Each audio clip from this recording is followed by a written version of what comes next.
I'm just going to start the ball rolling with the concept of this new generation biovascular scaffold, and also to share my initial experience with the use of the Mirus 100. Now, I think we were all excited, just as was what Rajesh was mentioning earlier. The day, I still remember the day, I think November 2013, when the Absorb got introduced. We were all really in euphoria, and we thought that's the end of this other stent business, and this would come and stay forever. We had excellent data at that point of time. The Absorb, the A cohort A, B, and then you name it 1, 2, 3, and all that.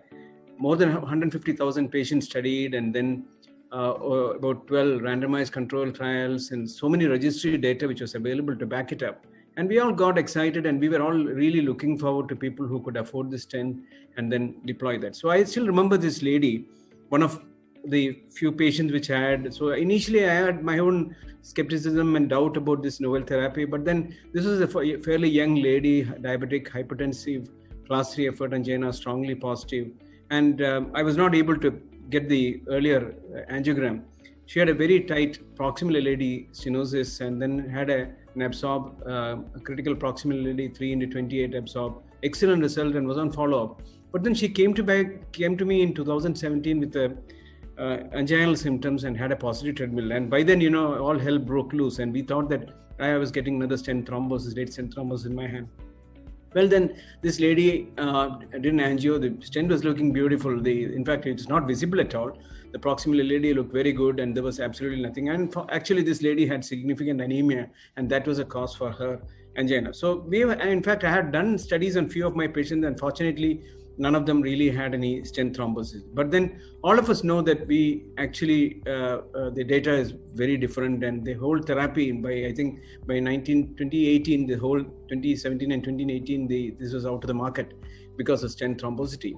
Now, the question is it really the way forward? In fact, if you look at what the good things were with this, is that one is that complete absorption over a period of time, which is what you see here in green is a proven therapy. What you see in yellow is to be proven, and what you see in red is unproven. So there's fairly clear data that this absorbs over a period of time. There's no doubt on that, and it looks fairly like a clean vessel. But the question whether the restoration of normal geometry, in fact, the Absorb 3 trial, we actually compared this with the Zyne stent, and found that there was not really much of a difference in the geometry, and then both stents looked similar, and even the vasomotion was not really significant. So that is yet to be proven. And positive remodeling, in fact, this was one of the major gains. In fact, when the Absorb 4 trial also, when then the third trial, when it was followed up even a period of 5 years, there was a significant late luminal gain, and what is known as a positive remodeling, and that actually has stayed. In fact, that is one of the good things. And then because of that possibility, if somebody needs a surgery at a later date, you have a clean vessel, and the probability of later surgical procedure could be extrapolated onto this. But then the question was, were they immune from the adverse events? All of us know that they were not. And the question of the stent thrombosis coming in the variety of groups. In fact, when this was introduced, this was mostly done in type A lesions. And then over a period of time, people started gaining confidence, started using this in ST elevation myocardial infarction, in bifurcation lesions, CTO. And that's where the entire problem started coming in. And they started seeing a lot of adverse events. And the question initially was, if you have a fairly normal looking vessel, do we need to continue antiplatelets? Well, that has actually not taken place because the stent thrombosis, and this really got away from the market.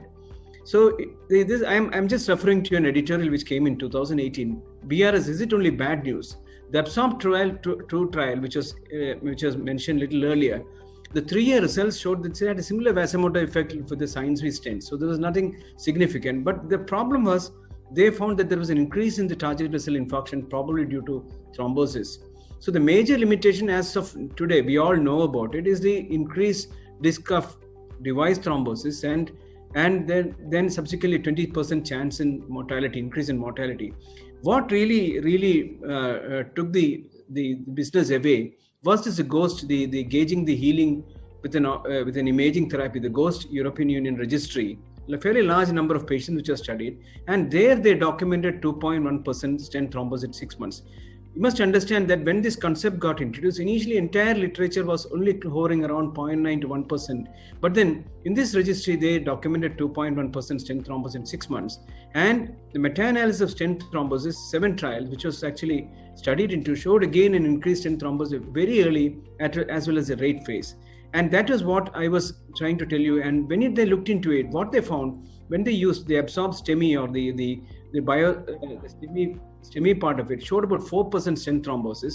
And the CTO part of it, when they studied it further, they found that these patients had 6% stent thrombosis. So significantly higher, unacceptable was the main problem. And well, clearly stated earlier, one of the reasons thought of was the bulkier device and the stent, the thickness of about 150 micromillimeters, and so that actually was the major problem. In fact, the concept of the scaffold dismantling, in fact, this is what is mentioned, is that the stent, the scaffold, some portion of the stent would actually jut into the lumen and would not be properly utilized, and that would be a focus for stent thrombosis, and that was thought to be the reason. And perhaps, as we understand today, this is one of the major limitations. That's where I think some progress has been made by an Indian company, and really, really fantastic success.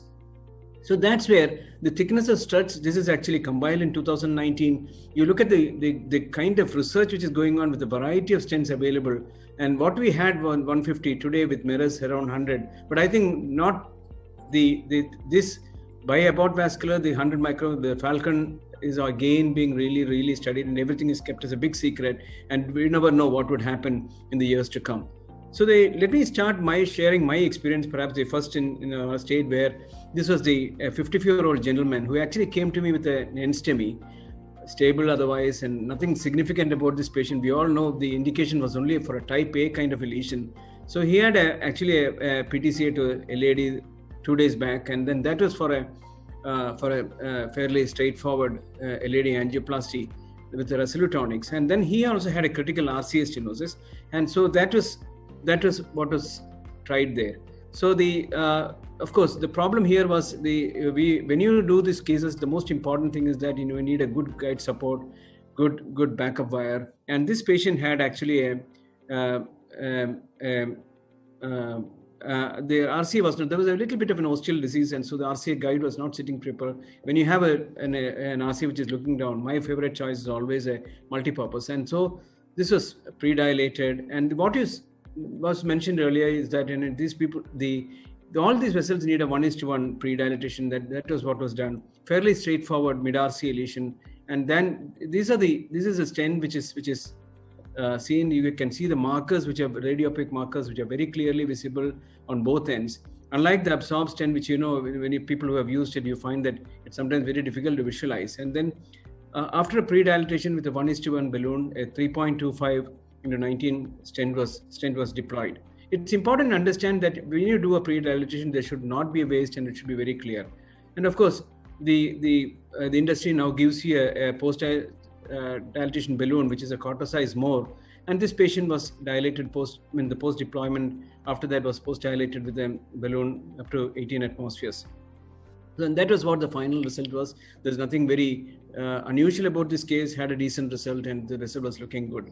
Of course, as per the protocol which is now introduced, that was the final result, which is looking like a near normal vessel. And of course, we still do not have the kind of data. We also would like to know what is available as on today. So the OCT run, which was which showed a very tight, significant lesion in the mid portion, and so it's mandatory now that when you do the initial few cases, that you need to document this with an OCT run and make sure your stent deployment is perfect. And the post deployment also, if you start looking carefully, you will find with the post dilatation, you should see that you can see here the stent struts are well opposed to the vessel, and that's what you need to document. Because as was mentioned by Dr. Rajesh, the most important message that you need to give when you use a BRS is to make your deployment perfect, and you have the post dilatation as good as possible to have a near normal vessel, because this is the only thing which has shown to prevent a stent thrombosis. Of course, these are early days and we still do not know. So when you use a stent, so I think today we have something what you really would like to, whether with setting of a STEMI, bifurcation, whatever, you need to uncase the vessel wall and must have a near normal looking vessel in your hands. So that's where the concept, Mirai's concept, has really taken a good step forward. There are 14 key points which they address, starting from the architecture, which is a novel, conformable. It should conform to the vessel pattern. They have a low strut thickness. It really emphasize that point. It's about close to about 100. But when you use the overall, the worry is whether it has a radial force. So you have people who have used Absorb would understand that the radio opacity is indeed a problem there, and this has been addressed. Now you have two markers, convenient side branch access if you have to get into side branch, and of course low profile delivery system. Again, the earlier Absorb was sometimes very difficult to shove it into the artery, so that is again a very important thing. But then when you use a stent with a lower stent strut thickness, particularly we all know some stents, it might look beautiful on day one, but then there's always a recoil. So the high radial strength is one thing which has been addressed in the engineering, and of course increased shell life, and you don't need the kind of storage which is required for Absorb. So the optimal drug release, and of course the most important thing over a period of time, what we need to document is the low MACE events. And of course I would like to go one step further by saying that it should not be late loss, it should be actually late lumen gain rather, which is what we look forward to, and that is what was clearly documented in the Absorb trial, perhaps looking for improved long-term outcomes. So I think, how did they do this?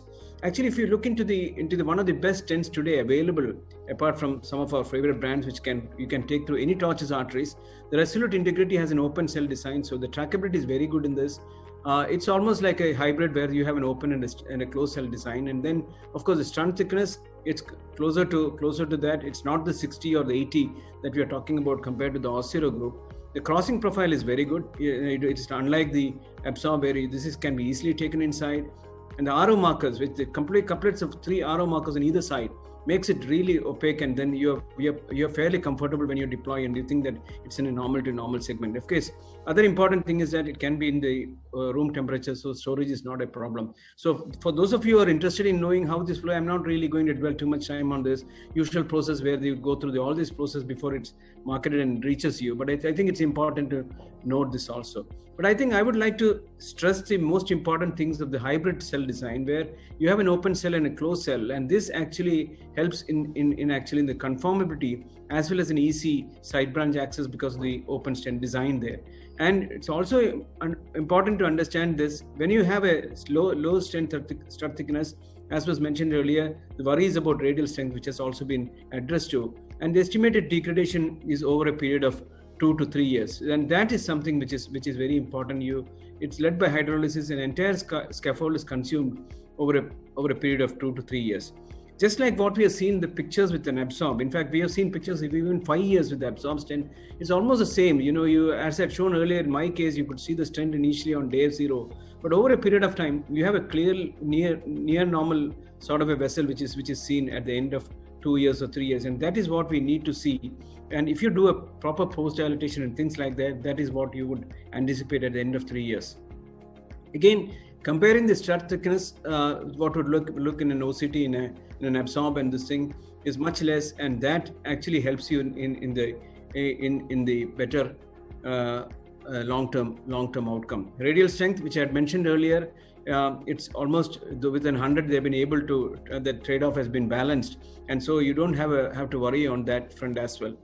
I think again, to emphasize the point that you have the 2 RO markers, and what the importance of this, it's basically the radiopaque markers are important when you particularly try to do an overlapping stent. And it's also important to understand that the balloon overhang is not much. It's just about balloon overhang of about 0.1 millimeter beyond the stent. So I think the other important thing, which I'll show you a little later, when you deploy a absorbable scaffold, is a problem of edge dissection, which has to be, because earlier days we were not really looking into the OCT for every picture, for every patient. So perhaps if you miss an edge dissection, this could also be a chance for a stent thrombosis. But I think the important thing about the RO markers is to really find out when you're putting in an overlapping stent. In fact, when the bioabsorbable scaffold, the Absorb, got popular, people started using in everything, in complex lesions, multiple stents and things like that. But without the one important problem which was overlooked is the gap between the stents, and that is again responsible for the lot of stent thrombosis, and which has been addressed here.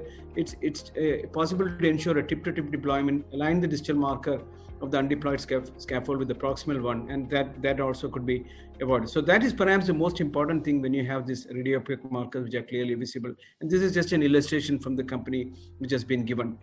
Again, to emphasize the point that you have an open cell design, so if you need to get into the side branch, it's much easier than the earlier conventional BRS. So that is something which has been also addressed to in this context. Again, a description from the company point of view.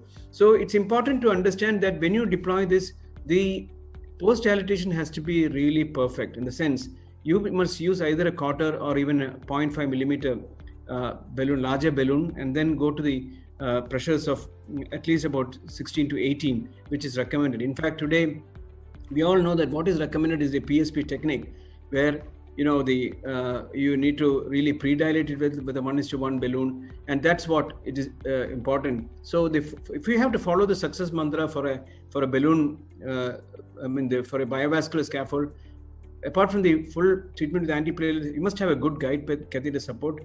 It's not a bulky device, but you can still need a good support. The BMW or whatever wire you're comfortable with. Sometimes you might need a buddy wire. But the most important is a PSP technique. You have a short, non-compliant balloon, 1:1 size, open it up and make sure that there is no waste before you deploy the stent. Optimal or a large one, it's important to size it with an IVUS or an OCT, because that will really tell you what the vessel looks like. And use a larger, deploy at 10 atmospheres, normal atmospheres.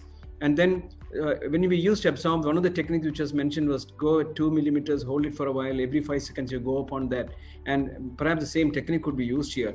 Once you deploy that, post-dilate with a non-compliant balloon, 0.25 or a 0.5 millimeter larger size at 18 to 20 atmospheres. And what is recommended today is around 18 atmospheres within the expansion limits, and never go really beyond that.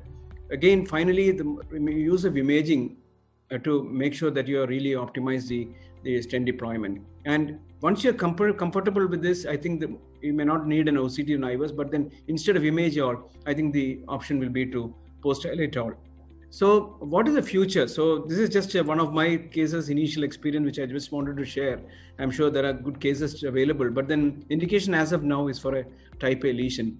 So I think when they looked into why this happened, the stent thrombosis, which is what you need to understand when you use this, was a suboptimal implantation. If you really look at it, that is the first thing. Malapposition, because particularly when they were using two stents, there was a problem when even in the overlapping stents, malapposition and edge dissection, which is often missed. And today with the imaging, I think this is something which could be overcome. And second important thing, let's not go back into the same problem all over again. That's why the company is now recommending only type A. Inappropriate selection, complex, for example, very small vessels, long calcific vessels and scaffold overlapping. So these were really people started, in fact, I saw Antonio Colombo deploying left, right and center for any kind of lesion. So that was a kind of message which is coming upon once upon a time. Today, we know the kind of problem that we have all faced. So the intravascular imaging is very important, careful preparation, pre-dilatation. Again, re-emphasize a point that it has to 1:1 with a non-compliant balloon, no residual stenosis, correct device sizing based on the imaging, and post-dilatation, the PSP technique, which is perhaps the most important thing. And of course, go for the thin sets, and that's where I think our Indian industry has really huge progress. But I think the future is probably the new magnesium BRS, which would also come in. So with this, I think I would like to end here.